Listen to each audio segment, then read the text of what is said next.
मातरम् वन्दे मातरम्।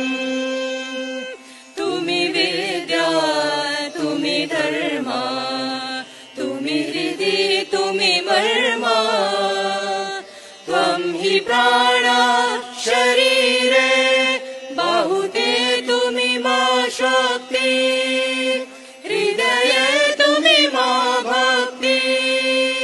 तुम्हारी प्रतिमा गढ़ी मंदिरे मंदिरे वन्दे मातरम्। त्वं हि दुर्गा दश प्रहरण धारिणी कमला कमल दल विहारिणी वाणी विद्या दायिनी नमामि त्वां नमामि कमलाम् अमलाम् अतुलाम्।